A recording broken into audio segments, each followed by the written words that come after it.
Logan after a crash with injuries. That's brought several ambulances. Inbound, Kennedy, delays start at Cumberland. It's 42 minutes O'Hare to downtown, quicker than the Express. The Eisenhower's now an hour from 390 to the Burn Circle, 48 minutes from Wolf. Stevenson, 355 to Lakeshore Drive, 45 minutes. Traffic's very heavy farther south after a major crash between Gardner Road and Reed Road.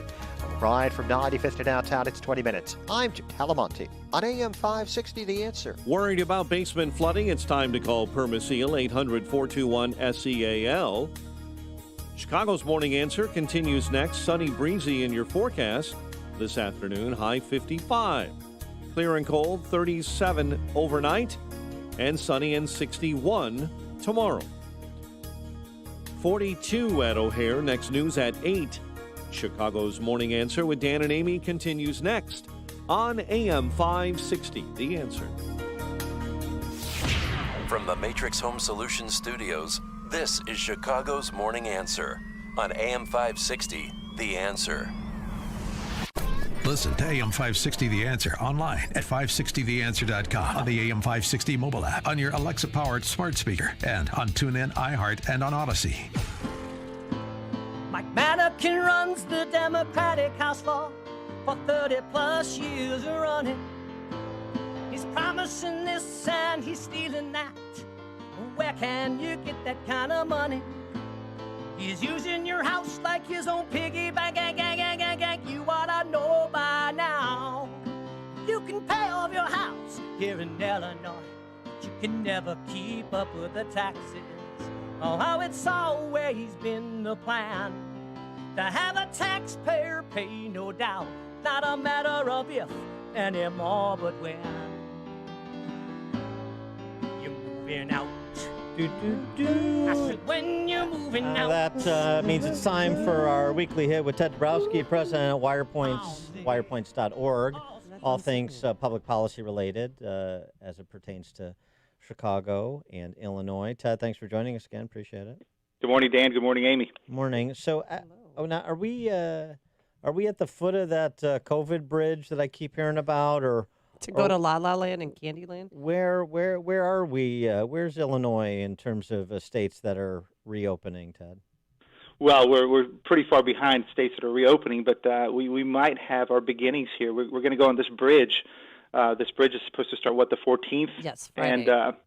And, it's kind of a funny thing if you look at it. I love it, and I know, Dan, you've talked a lot about the outdoor. I love it, right? So the dining outside is going to go from 50% capacity to 60% capacity. It's huge. Wow. That's huge. But, the good news is we're moving that way, and I think the pressure and the move across the country is that, we're supposed to, Pritzker's mentioned June 11th as a potential full reopening. So that's good news, and I think the pressure's there, and it's going to get there. We just got to keep him honest, I guess, on that. And I think we should be excited. We're almost there, but we're going to have to suffer through this weird bridge phase. But what does the full opening look like? Because he even said once we cross the COVID bridge to get to La La Phase 5, masks are still going to be required. Yeah, and I think that's the big one, right? Obviously, from everything I see, is that we're going to have a pretty open economy. But the masks will still be there, and I think that's probably where the pressure will be felt. Although in Chicago and in Illinois, it'll be probably downstate. You'll probably see no masks. In Chicago, you'll see masks. People start to flaunt it. It's kind of like when I was in Florida a month ago. Most people weren't wearing it. I think you'll get there here.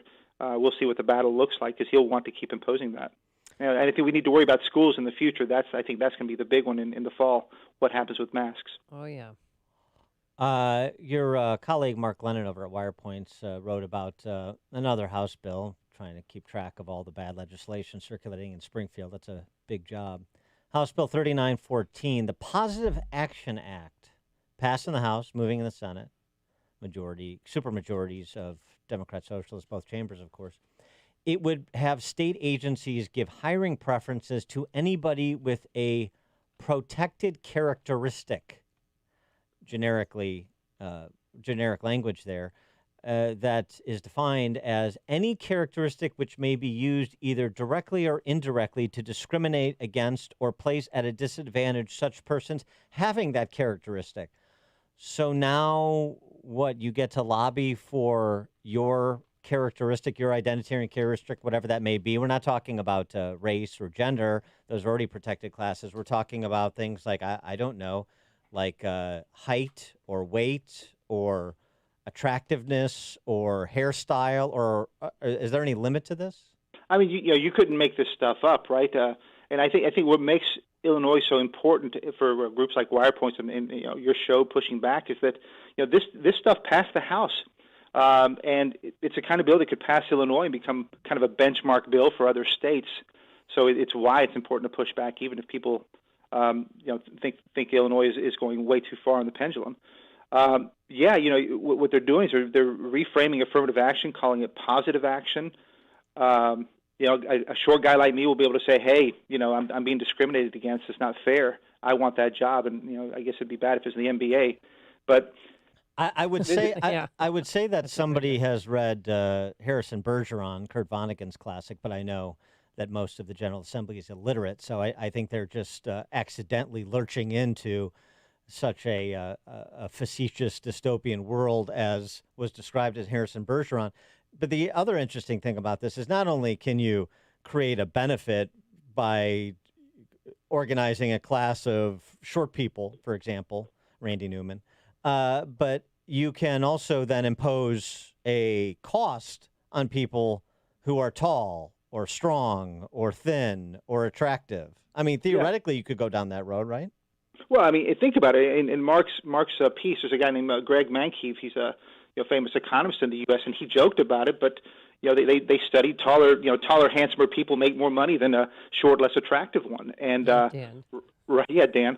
And so Exactly. There's multiple ways to discriminate on this, and in the end, it's like it becomes so vague. You don't even know what the hell we're talking about here.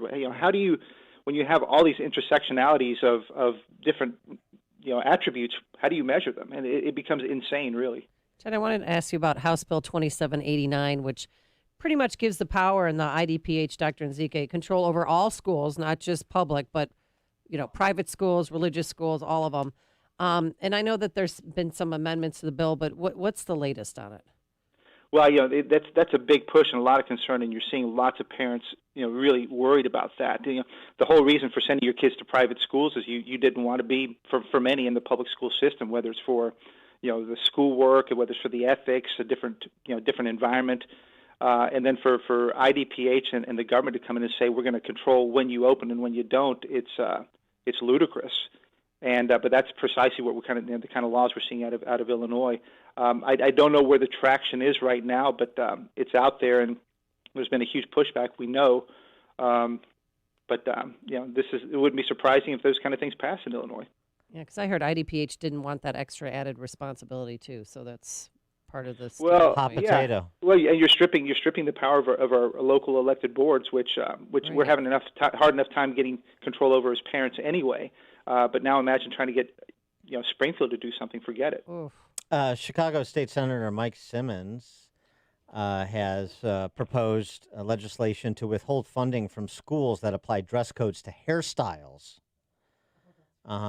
Said policies that ban certain hairstyles are outdated, and it would be much better for young people if there was no dress code that included hairstyles, which would have been great for me back in my day, so that I could have worn the mullet that I enjoyed so much when I was in school. But this is important stuff. I mean, for given everything else that's challenging Illinois right now to get into micromanaging dress codes from Springfield.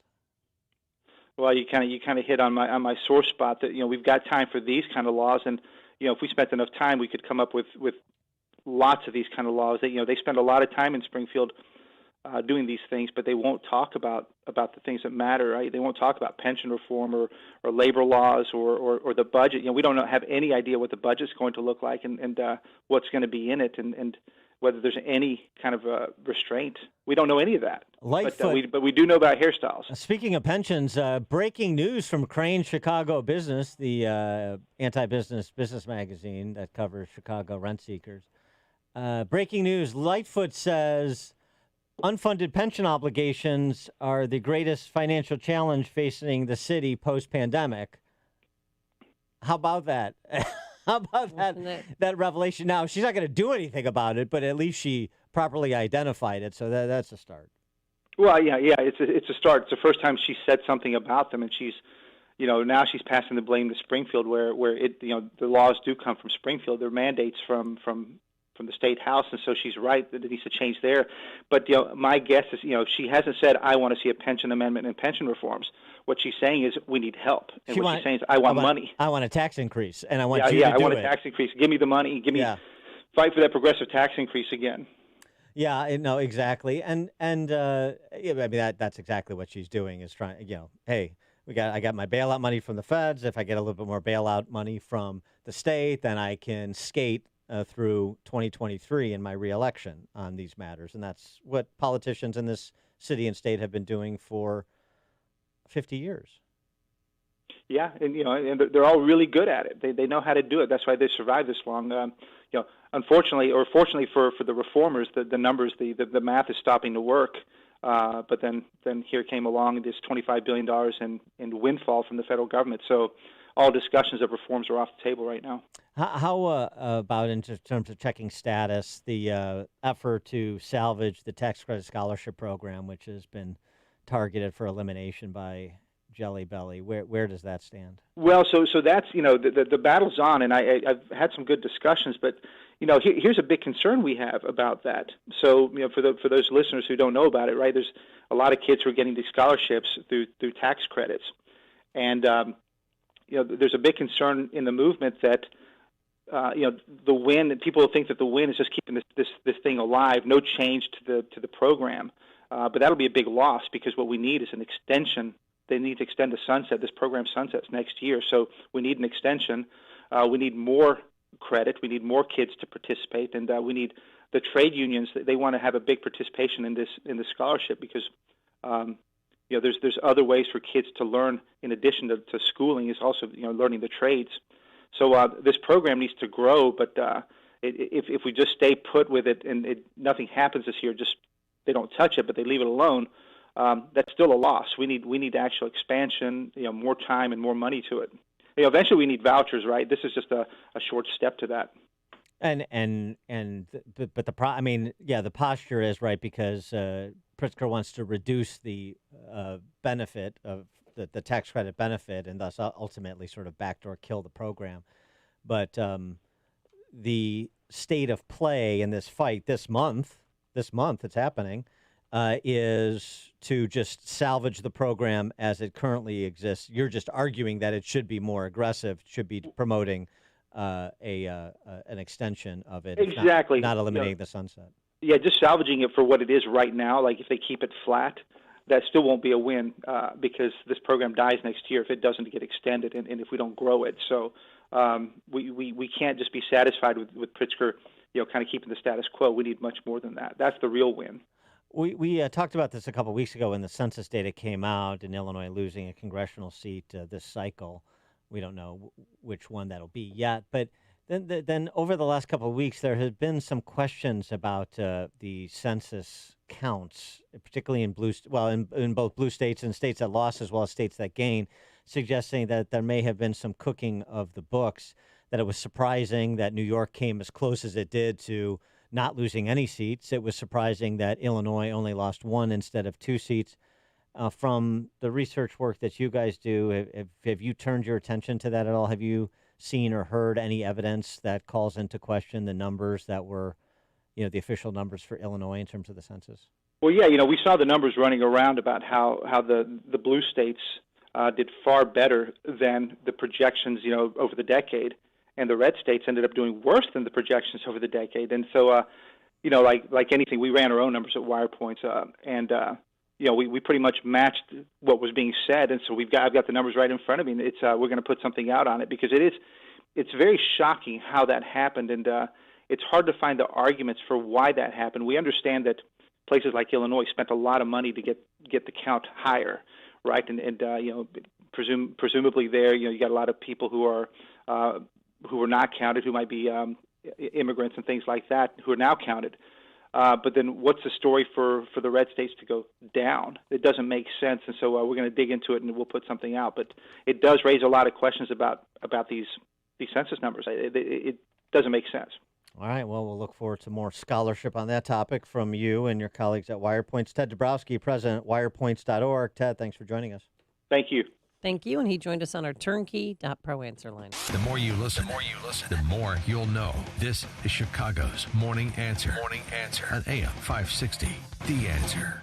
Hi, Barry Sterner, founder of your number one home mortgage company, Townstone Financial. They're lying to you. No, not that your nuts are fried. The mortgage guys aren't telling you the truth. They aren't telling you that they get paid more for putting you in an FHA or VA mortgage. They certainly aren't telling you that their trust network is all about how much one guy can pay the other guy. And they definitely aren't telling you that in order to keep their trust network profitable, you, the borrower, are paying higher closing costs as well as a higher interest rate. They're counting on you not to shop for your home mortgage and to just trust them. The solution: get a quote before you move forward. Before you sign on the dotted line, please do yourself a favor and go to townstone.com, and in 10 minutes, we will review those so-called trustworthy guys and show you why since 2002, nobody beats Townstone Financial on interest rates and closing costs. So give us a call now at 312-896-2110 because nobody values your home purchase and refinance business more than Townstone. That's TOWNSTONE.com. Townstone Financial is licensed in Indiana, Michigan, Wisconsin, Florida. NMLS 136639. www.nmlsconsumeraccess.org. Equal housing lender.